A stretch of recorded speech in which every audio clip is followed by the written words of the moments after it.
Hello everyone, আশা করছি তোমরা সকলে ভীষণ ভালো রয়েছো। আমিও বেশ ভালো রয়েছি। আমার আরও একটি নতুন ভিডিওতে তোমাদের সবাইকে ওয়েলকাম। যদি আমার ভিডিওগুলো তোমাদের কোনো হেল্পফুল বলে মনে হয় তাহলে ফ্রেন্ড এবং ফ্যামিলির সাথে শেয়ার করে, লাইক কমেন্ট করে অবশ্যই আমাকে জানিও আমার ভিডিওগুলো তোমাদের কেমন লাগছে। আজ যে জায়গাটি তোমরা দেখতে পাচ্ছ এটা কোথাও না, গাজলের সুমন কফি হাউস। বহু প্রাচীন পুরনো একটি কফি হাউস যেটি গাজলের ঐতিহ্য বহন করে চলেছে।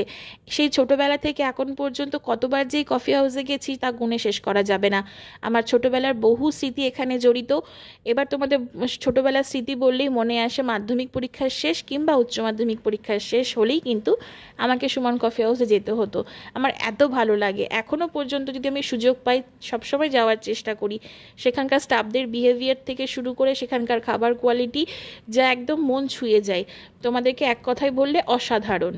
আমি আজকে তোমাদের সাথে সেখানকার পুরো ভিডিও শেয়ার করছি এবং রেনোভেশন করে সেখানে নতুনত্বের ছোঁয়া দেওয়া হয়েছে। তোমরা দেখলেই বুঝতে পারবে প্রত্যেকটা কেবিনকে কিন্তু সুন্দর করে সাজানো হয়েছে এবং এক সাইডে নতুন একটি এসি রুম করে দেওয়া হয়েছে যার এক্সট্রা চার্জ রয়েছে 1 ঘন্টায় 150 টাকা। যাই হোক, তোমরা যারা চাইছো যে একটু এসির হাওয়া খেয়ে প্রিয় মানুষের সাথে খুব সুন্দর টাইম কাটাবে তাদের জন্য স্পেশালি কিন্তু সেই এসি রুমের ব্যবস্থা করে দেওয়া হয়েছে এবং একটু নতুনের ছোঁয়া দেখতেই পাচ্ছ। সেলফি জোন করা হয়েছে। চারিদিকটা তো এমনিতেই খুব সুন্দর গ্রাম্য পরিবেশের মধ্যে একটি ছোট্টখাট্ট কফি হাউস, তার মধ্যে আরও সুন্দর করে লাইটিং দিয়ে সাজিয়েছে।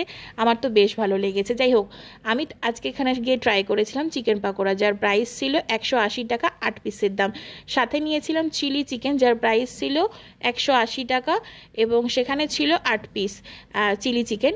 আর তার সাথে ছিল একটি বাটার নান, যার প্রাইস ছিল 60 টাকা এবং 2টি প্লেন নান, যার প্রাইস ছিল 50 টাকা করে। টোটাল আমাদের বিল হয়েছিল 540 টাকা। আমরা যেহেতু একটা হোম ডেলিভারি করেছি তার জন্য সেখানে কিন্তু কন্টেনারের প্রাইস নিয়েছিল 10 টাকা এক্সট্রা। যাই হোক, আমার তো বেশ ভালো লেগেছে। তোমাদের কেমন লাগলো অবশ্যই কমেন্ট করে জানিও এবং পুরো ভিডিওটি অবশ্যই আমাকে জানাবে তোমাদের কেমন লাগলো। যদি ভালো লাগে লাইক কমেন্ট শেয়ার করে পাশে থেকো। Thank you so much everyone.